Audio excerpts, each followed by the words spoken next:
So today I'm going to talk to you about photoreceptors and rescue and death. And some of you have seen part of this talk if you participated in the, the Blackwell Research Tapia Conference. You'll see part of it, but there's some new results that I have put in. So why is rescuing and understanding the death of photoreceptors so important? Well, in terms of what leads us to be blind, one of the main causes definitely are things that actually are not related to the death and the degeneration of the photoreceptors. One of the things that in third world countries, the main leading cause of blindness is cataracts. And the reason why that is because there is no access for individuals to get surgery. But for the things where there is no surgery, where there is no cure, all of them involve the degeneration of photoreceptors. And that being macular degeneration, retinal detachment when it's known very late, and as well as retinitis pigmentosa. And in fact, that's where most of my work comes in retinitis pigmentosa. I've done some work on retinal detachment and understanding the degeneration of photoreceptors. But understanding how photoreceptors degenerate definitely also contributes to insight of macular degeneration. And so that's why it's very, it's a disease that we really want to understand. Just so that I know, how many of you know about retinitis pigmentosa? Okay, a few of you. So it's a degenerative disease where actually the mutant occurs in the rods. It is the rods that carry the disease. And there's a whole range of different mutants that lead to retinitis pigmentosa. Some of them actually are isolated only to the eye, and others involve other organs. The ones that I focus on only involve the eye. But so the rods die. The rods are responsible for night vision and peripheral vision. However, the cones, which are perfectly healthy, also degenerate. And one of the signatures of retinitis pigmentosa is tunnel vision. Oops, sorry. Let me go back. It's tunnel vision. Why? Because the photoreceptors, which are located mainly, their highest density is in the peripheral region of the retina, they start to degenerate. And as they degenerate, we lose sight of that. We're not able to see through the peripheral area. And that's why you get this tunnel vision. And like I said, another characteristic is hallmark is night blindness. So, and here, and like I said, this is a healthy eye here. And here you see illustration of retinitis pigmentosa. In some cases, you also have mutual death of the cone and rods at the same time. So, where are the photoreceptors located? They're located in the retina, the very back layer of the eye, and they're actually in the very back of the retina. However, even though they're at the very end, the way it's processed, even though light comes in this direction, the way it's processed, everything starts in the photoreceptors with million photopigments actually absorbing the light, the photon, and then sending electrical signals to be able to produce an image. So they're crucial. Without them, we are not able to see. Research currently is being done where they're trying to investigate whether bipolar cells could actually be the ones that which are not image-forming cells and receptors, whether they could actually be able to work together with some kind of chip behind the eye to be able to form an image. But that's currently research that is at a very infancy. So really, how can we understand what is degeneration of photoreceptors? So degeneration of photoreceptors, like I said, they're in the back. A way we characterize them is by the shortening of their outer segments. So here we have some of the rods and the cones they're in color green, but they start to get shorter. And as it gets shorter, you start to see the outer nuclear layer become more patchy, a reflection that they're not there anymore, that they're actually degenerating. So that's the physical thing that we see. We also see as their outer segments like in here we have a retinitis pigmentosa outer segment, their outer segment gets shorter, right? But we also see their inner segment looks a little bit bigger. But actually the main thing is that the outer segment gets shorter. But also the functionality is affected. So in other words, the photoreceptors are not able to respond to photons the way they did. And in here you have a characterization of 3 different patients, and the illustration of electroretinogram. The wavelength, the amplitude are actually shorter as opposed to in our normal eye. So also the functionality, and that's the most important thing. That's the one that gets compromised. So the main thing is why is it that the cones die? Why do we want to save the cones? Because, like I said, the rods are going to die. They're carrying the disease. They're going to degenerate. But we want to know, how can we stop the cones from dying? Because we want to be able to save sight. We want to be able to stop an individual from going completely blind. And the prevalence, this is an orphan disease, so the prevalence is about 1 in 4 million individuals, or 1.5 million people worldwide. And you might say, well, that's not that much, and they're not dying. No, but they're not able to see. And when they're not able to see, that affects completely their life, and is very detrimental. So there's a lot of research also on the psychological effects of retinitis pigmentosa. Like I said, the mechanisms leading to cell death are not completely understood. We know mutations happen in the rods, but we don't know why the cones, who are perfectly healthy cells, also die. And there's different hypotheses of what's the case. And the thing that makes it so hard to get a hold of this disease is because it varies dramatically. It varies from within members of the same family, because, like I said, they have the same genetic mutation. It varies dramatically in the way it progresses, the way it's onset, the time it's onset. So it's very hard to capture it. There's different, like I said, there's different reasons why the photoreceptors degenerate. One of them, the main one, is genetically programmed. You have about 50% of the cases of retinitis pigmentosa are because of genetics. There's also free radical formation that occurs, and that does not allow the opsin to actually be carried out to where it should be. And then there's neurochemical changes as well, and there's deterioration of retinal oxidation. But the main thing is genetically programmed, and the effects that happen on the rods actually end up affecting not just the photostructure, also the phototransduction cascade, and as well as the visual cycle. So it affects the functionality of the photoreceptors. So why do the cones die? There's different hypotheses. Unfortunately, many of the hypotheses are only hold true for the beginning of the disease. And the funny thing about the cones, they actually, most of them die towards later in the disease. When about 90% of your rods are gone, then that's when the cones start to die. But there's different, one of them is obviously there's this inefficiency of communication between the neurons, the rods and the cones. And that's really at the heart of it. How do they communicate that leads to that communication from breaking? And I want to spare you from all that. So what are we doing? What are physicians doing to slow down the progression of the disease? Currently, all of the things that are being done are nutritional, like giving a lot of vitamin A. However, if you give too much vitamin A for a long period of time, that could lead to liver disease. So now there's combinations of omega-3 fatty acids together with vitamin A, and then some period of rest so you don't get liver disease. So nutrition is what's being done, but all that it does, it slows down the progression. It's not going to stop you from becoming blind if that's where the individual is heading. So a lot of the research that is being done is on the growth factors. What growth factors can we do to stop the neurons from dying? There's also research on STEM research, but that's very much in its infancy. And there's also even the bionic retina. In other words, a prosthesis that you put a chip behind the retina that would allow you to see. In fact, here in Los Angeles, in the San Fernando Valley, there's an entire institute dedicated to that. So that's where some of the research is going. But again, it's still very much in the infancy of where it could be. Another one is the transplant of not just the photoreceptors, but also the retinal pigment epithelium layer, transplanting that to individuals. And where do my research comes? Well, I do in silico research. So I do simulations on the computer where I look at various models of interaction, but also we could explore different treatments as well. And like I said, the main goal of us is understanding why the cones die, but mainly we want to rescue them. And we know from biology that there's a big wave of death of rods. And about when 90% of them are gone in most of the cases, then there's a secondary death wave, and this one is of the cones. And we want to understand why the cones are dying. We want to be able to do something in this region before they're completely gone. Unfortunately, depending on the patients, there's patients that actually don't come to see the physician until they're pretty much are blind. They've lost most of their cones as well. So there's a lot of different models out there that are statistical in nature. And they're tackling the problem from different angles, but they're not really getting at the cause of what's the mechanism that is allowing this to happen. So in 2003, we created the first model that actually gave insight into the interaction of the photoreceptors, a very basic model.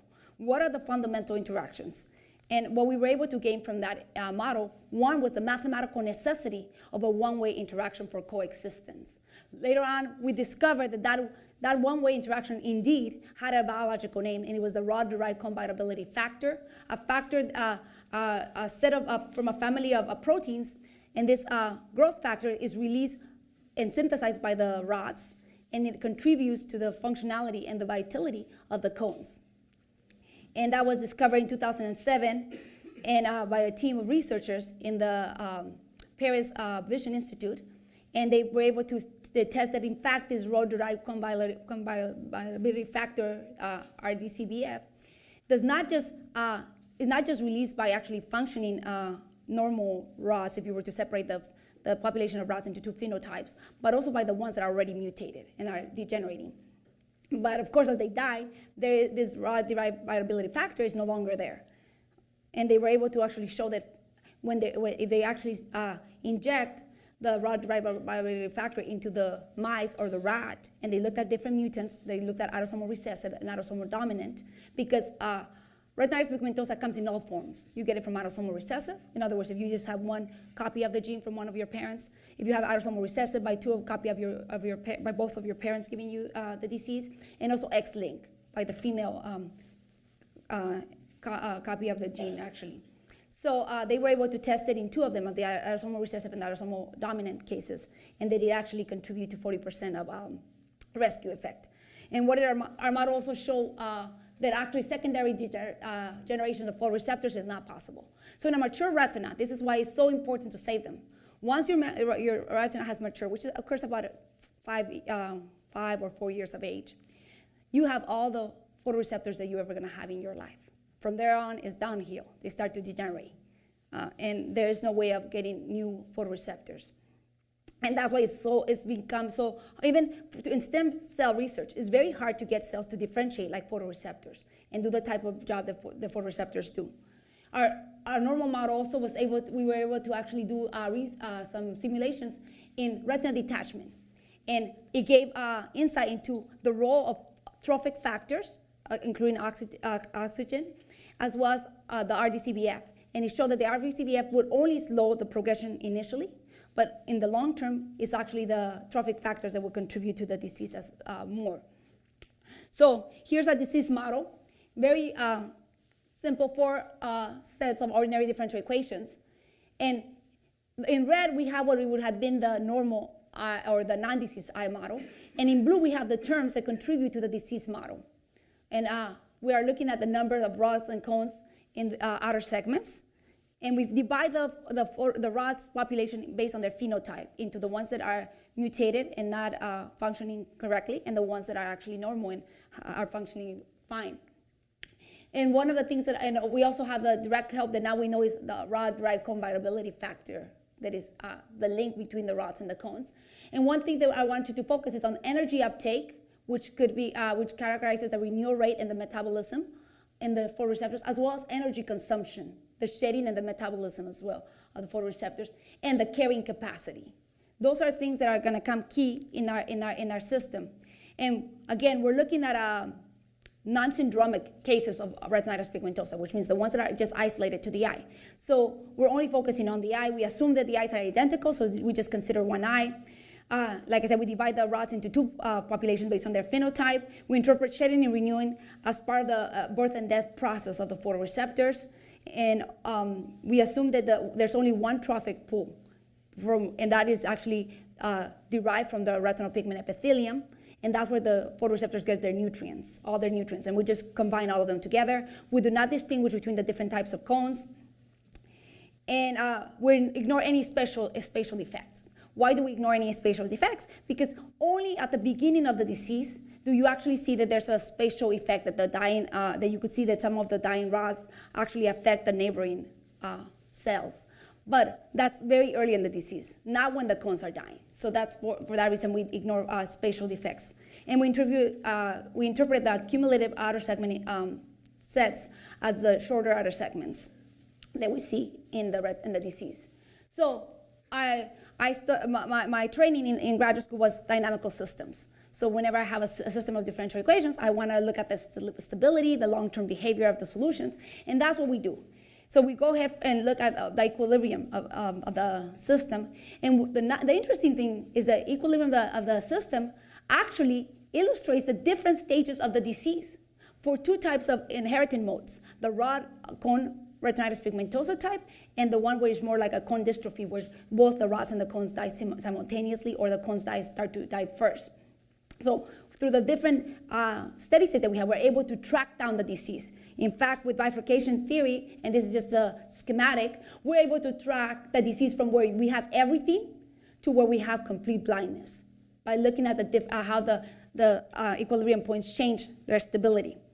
And one of the things that comes into the stability analysis, as well as we track this disease, is these three quantities, which are key that I told you to keep an eye on: the nutrients carrying capacity, the energy consumption to energy uptake of the cones, and the energy consumption to energy uptake of the normal rods ratio. Those are actually key things. And it's important because that's what actually leads us to progress and track the disease. So there's different paths in which an individual could go completely blind. You could start with everything, and it could go through a point where it goes to E4, where it loses its rods first, and then it goes to completely blindness. Or it could go through E7 for a long time and start to both the rods and cones start to degenerate, and suddenly it jumps to a point where it has no photoreceptors at all of both kinds.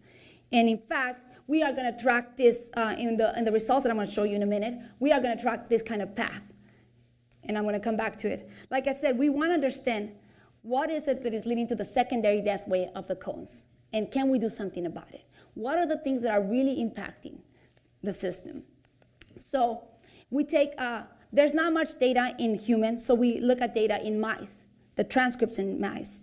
And if you look in here, the red data corresponds to that of the cones. The blue one corresponds to that of the rods. And this is for cell count. They did experiments where they actually went in there and counted the cells and dissected the mice eye at different time points to get this.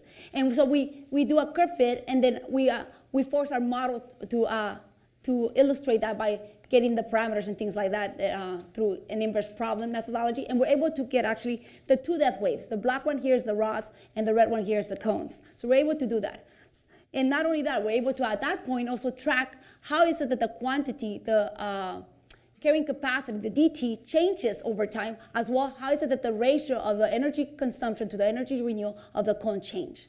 And here we have the death wave. The blue one, again, the rods. The red one here that you barely see is the cones. And the interesting thing, if we look at the blue one, the death of the rods, right? They start to die around day 5, right? And then they're completely dead by day 24.1. If you look at that, that pretty much follows the same change in the DC. I mean, in other words, the consumption, the energy consumption and the energy uptake of the cones completely changes in the period that the rods are dying. And that is very satisfying, because we know that somehow as the rods die, there's a lot of oxygen that is not being absorbed. So they're dying. So then, and the photoreceptors undergo into, they take a lot of photons, so they have a lot of metabolic demands. And at this point, the rods are not there to actually absorb those photons. So now the cones have to actually overcompensate, right? They have to change their consumption of energy as well as their uptake of energy. And that's why we see this kind of huge change correlated with the death of the rods. Now, how about the cones? The cones start to die, let's say like around, they start to die slowly. This is the red curve here, but you see it here. And that really correlates with actually the change in the carrying capacity. The change in the carrying capacity contributes the most to the death of the cones after the rods are gone. In fact, right here, this dot where I'm shaking, that's 24.1 days. That's when most of the rods are gone. So at that point, the rods are gone. The cones are really the ones that are actually dying, and that's where you see this change in the RD carrying capacity. So now, okay, that's great. What are the inputs in the system that actually are responsible for changing the carrying capacity and for changing the energy consumption to the energy uptake of the cones? So we look at the sensitivity index, right? Doing partial rank correlation coefficient, we look at which inputs is the change in the percent change in the carrying capacity most sensitive to. And we see that one of them is capital gamma, which that's the supply of nutrients by the retinal pigment epithelium. That's how much is being supplied. Another one is the little gamma. That's the nutrients that the actually cones are taking from the retinal pigment epithelium. And the other one is the initial number of cones. And those are the things that contribute the most to the overall percent change on the carrying capacity. Now, if we look at what contributes to the overall change of the energy consumption to energy renewal of the cones, we see that is the energy consumption of the cones, the mu sub c, as well as the RDCVF, the rod-derived cone bioavailability factor that is being provided by the normal rods. And also the total number of rods, the initial total number of rods, is what really changes this quantity.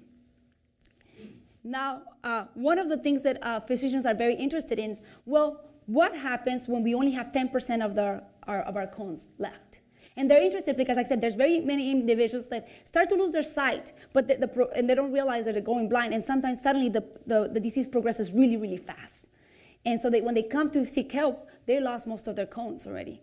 So they want to know, when we have 10% cones left, can we do something? What are the things that are impacting the system the most? And like I said, we've seen that these quantities play a key role. They're the ones. So how does the overall change in the carrying capacity, which is the one that influences more the survivability of the cones, what are the things that is more sensitive to? We see that it's capital gamma that's supplied by the retinal pigment epithelium, as well as the little gamma, which is the supplies that are being taken by the cones.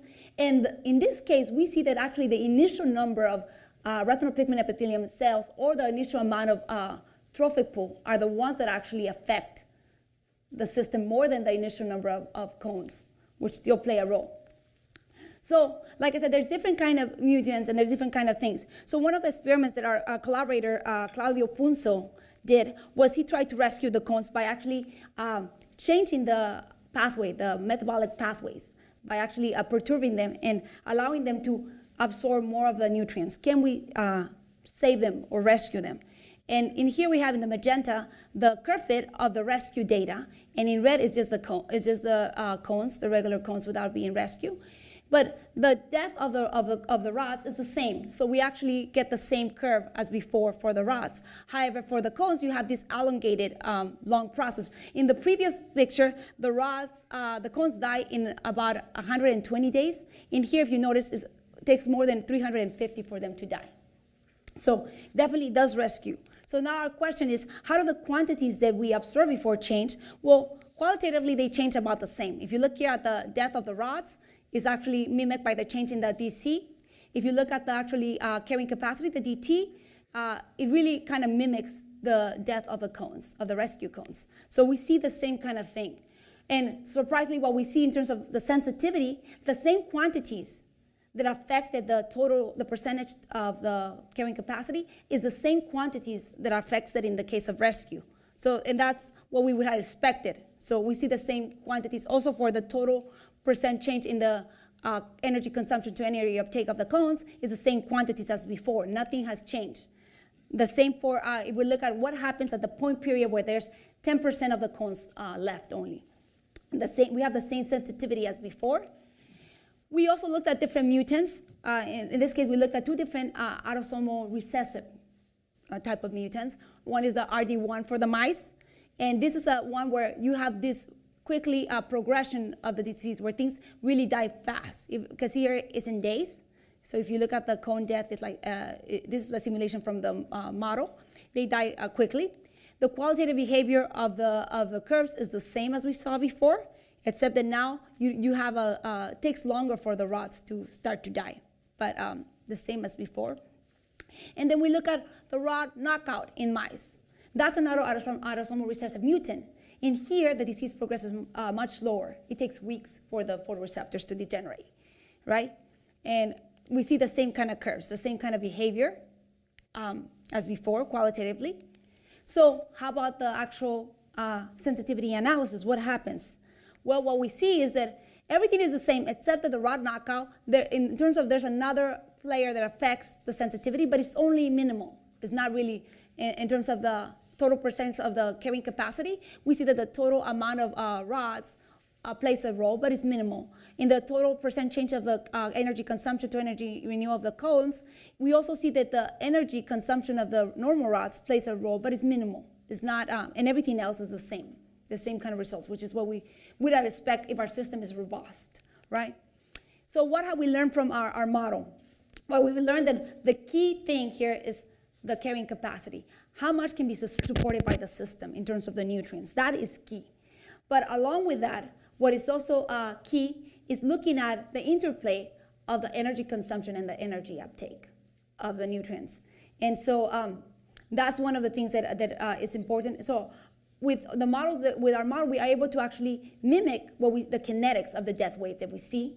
But we also confirms the fact that we see the outer segments getting shorter, and there's this disruption of shedding and renewing. And so we're able to suggest experiments, potential experiments that could look into. One of them is look at the mechanisms at which energy is consumed and uptake. What are the key players in there? And because some will contribute more to others. And so then further define that aspect of the model. Another one is also looking at the trophic factors. We lump them all into one pool, separate them, look at which ones are the ones that contribute more to the actually uptake process, the absorption of the energy. And then also identify different nutrients, right, that could contribute to the availability of the photoreceptors. So in other words, allow for the RP to be more effective in bringing nutrients to the photoreceptors. So now you might say, well, that's very nice, that's all theoretical. Have you been able to replicate the rescue effect that the team in Paris did?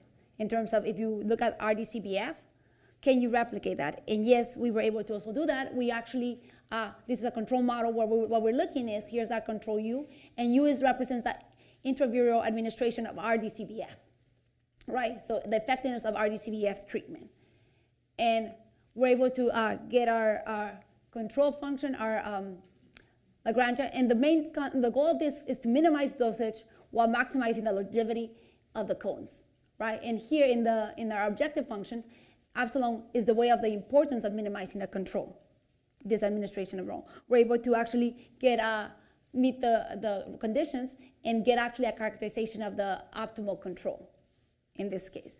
So which are the, we're going to be looking at the rescue effect. We're going to be looking at the, how effective is this treatment in rescuing the cones. And what we have here is just the difference, the percentage difference, where here is the actual, the total amount, that you see without treatment of the cones.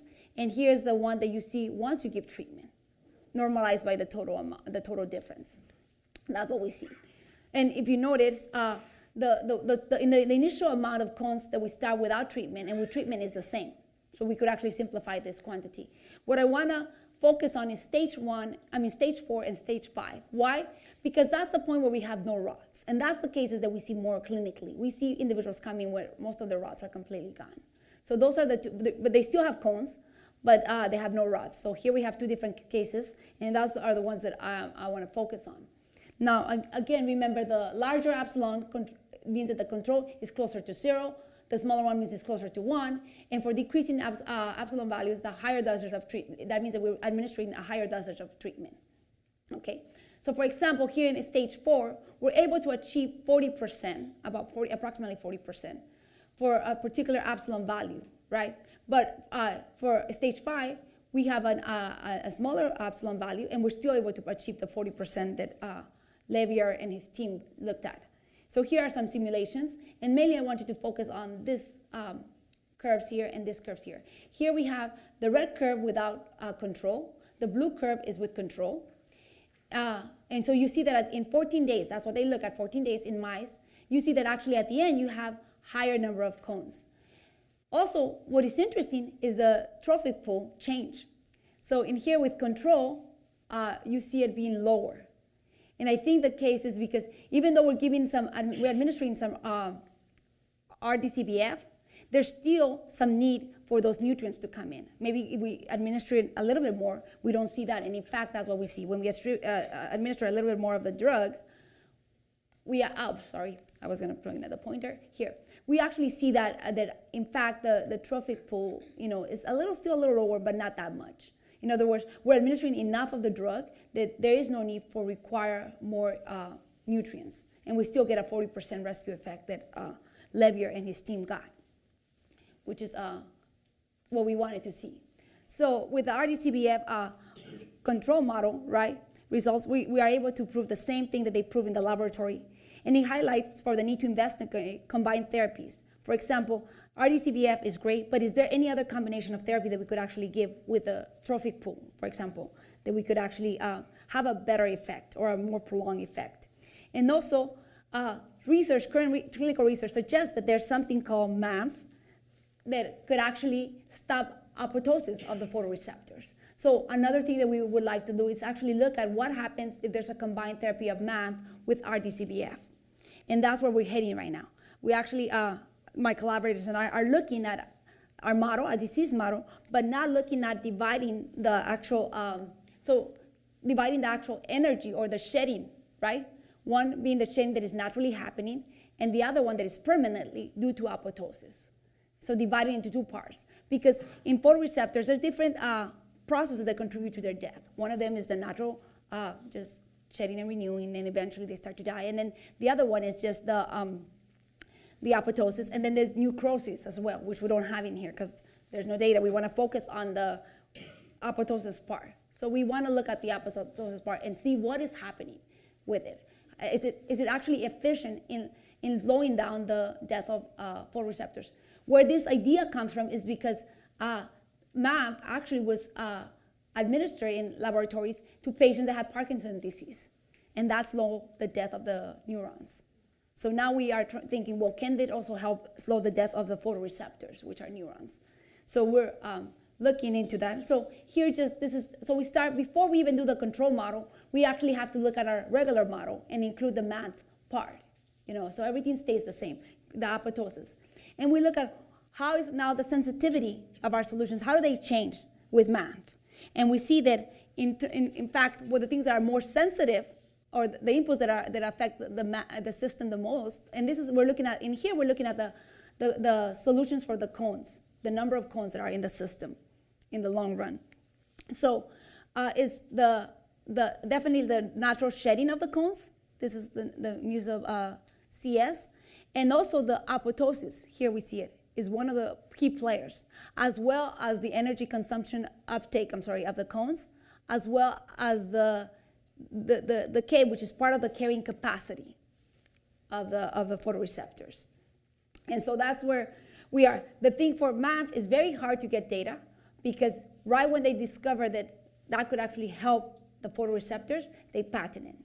So right now they're actually working on coming up with a drug, and there's no data that we could use to analyze the system further. But that's where we are in terms of what we've done new from the previous time and what we're looking at. And I would like to thank, this is work that is done with a lot of collaborators. There's different aspects of the project as well that I didn't present today. And I'll be happy to talk to you if you have any more questions regarding different things that we're looking at. But I would like to thank my collaborators, Luis Melara, Claudio Punzo, Dimitros Babas, Cristina Villalobos, and Stephen Workes, who have been working on this part of this project with us. And definitely the committee for inviting me to share my research with you, and all of you for listening.